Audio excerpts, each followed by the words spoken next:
techblog.gr. Ήρθε η στιγμή να κάνω αναβάθμιση στη μνήμη του iMac μου. Τον έχω αγοράσει από τα Χριστούγεννα. Είναι η οικονομική έκδοση με την 20 την οθόνη και το 1 GB μνήμη και αποφάσισα επιτέλους να του βάλω 4 GB μνήμη, 2 και 2 ντυμάκια δηλαδή, 2 ντυμάκια των 2 GB. Αυτά πήγα και πήρα, είναι της Kingston, το καθένα κοστίζει 29 ευρώ. Το ξέρω ότι μπορεί να βρεθούν και σε καλύτερη τιμή. Εγώ ήμουν περαστικός από Στουρνάρι, για κάτι άλλο πήγαινα, το αποφάσισα, τα βρήκα, τα πήρα. Οπότε 58 ευρώ για να κάνεις το 1 GB 4. Αυτά πήρα. Σύμφωνα με την Kingston δεν είναι αυτά που προτείνει, αλλά από ό,τι βλέπω και από άλλα site νομίζω ότι πρέπει να κάνουν. Είναι δηλαδή, τα ζητάτε από ό,τι μου είπαν σαν DDR2 800 MHz. Οκ, αυτά είναι λοιπόν. Πήρα 2 κουτάκια, 2 και 2. Πάμε να δούμε πως γίνεται. Δεν το έχω ξανακάνει, δεν ξέρω. Είδα ένα άλλο βιντεάκι στο YouTube, νομίζω μπορώ να τα καταφέρω. Ξεβιδώνουμε λοιπόν αυτή εδώ πέρα. Καταρχάς γυρνάμε ανάποδα το μηχάνημα, έτσι. Του έχω βάλει μια πετσετούλα εδώ. Ξεβιδώνουμε αυτή τη μία βιδούλα, η οποία είναι και περίεργη. Χρειάστηκε να βρω συγκεκριμένο κατσαβίδι. Όχι ότι δεν τα καταφέρετε θέλει απλά λίγο υπομονή. Πάνε να μας κοροϊδέψει η Apple ότι δεν μπορούμε να το ανοίξουμε. Γιατί ξέρετε ότι απαγορεύεται αυτό, δηλαδή χάνετε την εγγύηση. Εμένα δεν με απασχολεί αυτή τη στιγμή. Πω σκόνη που έχει πιάσει. Μάλιστα. Πολύ σκόνη, παιδιά. Φανταστείτε σε τι περιβάλλον κάθομαι. Λοιπόν, αναπνέω. Αυτά εδώ πέρα είναι, τα βλέπετε. 1 και 1-2. Υποτίθεται ότι τραβώντας αυτό εδώ πέρα τη ζελατίνα πετάγεται έξω. Όπως σκόνη. Λοιπόν, για να δούμε πόσο εύκολα βγαίνει. Ας τραβήξω αυτό πρώτα. Μάλιστα, ξεκούμπωσε κατευθείαν. Έχω φορέσει και τα γάντια του χειρούργου για να κάνω την επέμβαση. Οκ. Για να δω πόσο εύκολα θα βγει έξω.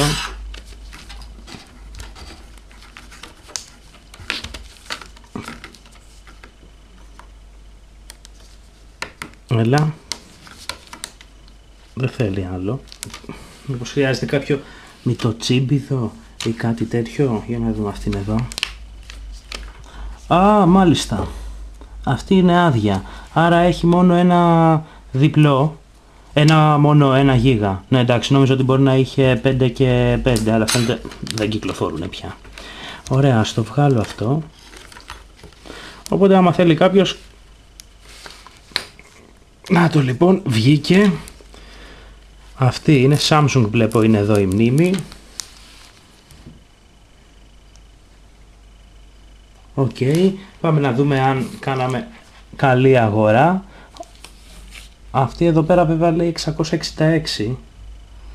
Δεν ξέρω άμα είναι τα MHz αυτά, γιατί μέσα μου γράφει ότι είναι 800. Τώρα, anyway. Πάμε να βάλουμε τα άλλα τα ντυμάκια που πήρα. Θα το φυσήξω και λίγο. Πολύ σκόνη ρε παιδιά. Τώρα μου πεις τα φυσάω προς τα μέσα και τι να κάνουμε. Οκ. Οπότε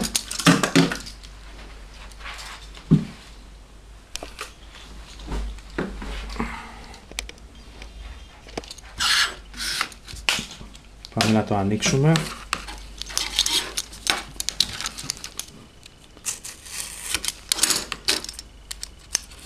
Κάτσε να το ανοίξω προσεκτικά, άμα δεν κάνουνε να το τις πάω πίσω. Δεν τις χρεωθώ τσάμπα.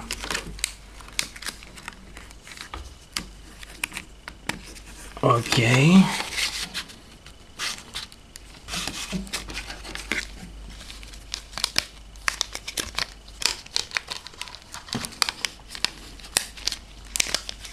Αυτό είναι το ντυμάκι, έχει μέσα και κάποιες οδηγίες, τώρα όχι εγγύηση πρέπει να είναι αυτή που δίνει φόρου ζωής η Kingston. Τέλος πάντων, λοιπόν αυτό είναι. Ας το τοποθετήσω στην πρώτη θήκη.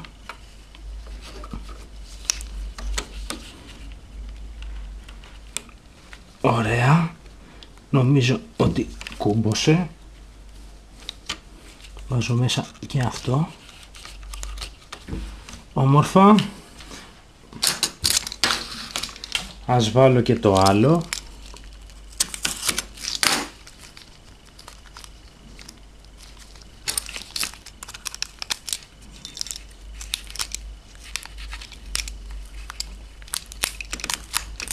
Okay.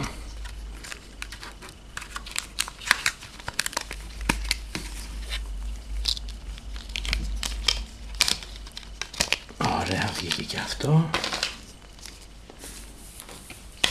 Στην άλλη την υποδοχούλα.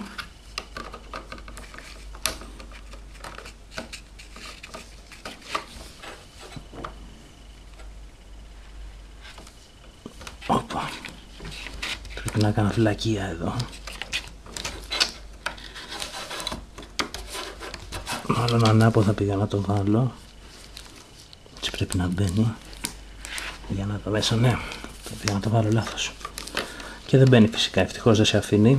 Έχει την υποδοχή μέσα. Ωραία. Νομίζω ότι έχει κουμπώσει και αυτό. Έτσι. Μία.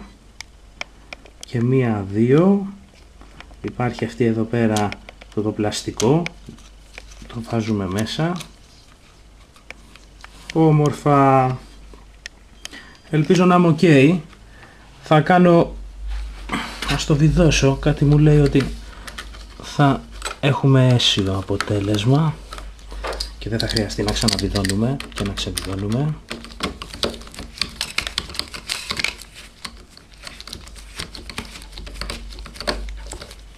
Ok.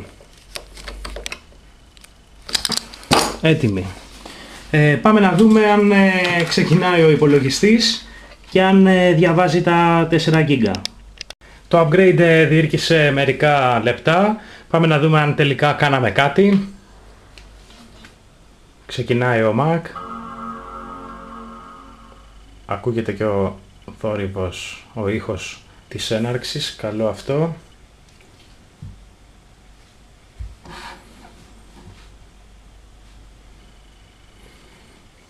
Η διπλή τιμή δίνει τις μνήμες η Apple και η Rainbow. Χάνεις βέβαια, λένε, την εγγύηση. Άμα το κάνεις μόνος σου, δεν νομίζω να πάθει κάτι το Mac μου τους επόμενους 7 μήνες. Το έκανα μόνος μου. Με 58 ευρώ. Οπότε βλέπω φορτώνει κανονικά. Θα δείτε και το χαοτικό μου desktop τώρα. Εντάξει, μην τρομάξετε. Και πάμε να δούμε About this Mac και Super. Memory 4 GB, 800 MHz, DDR2, SD RAM. Τέλεια. Λοιπόν, αυτό εύκολα, απλά, με πολύ χαμηλό κόστος, 4 GB, 58 ευρώ, σας λέω, μπορείτε, φαντάζομαι, να το βρείτε και φτηνότερα. techblog.gr. Μέχρι το επόμενο επεισόδιο, bye bye.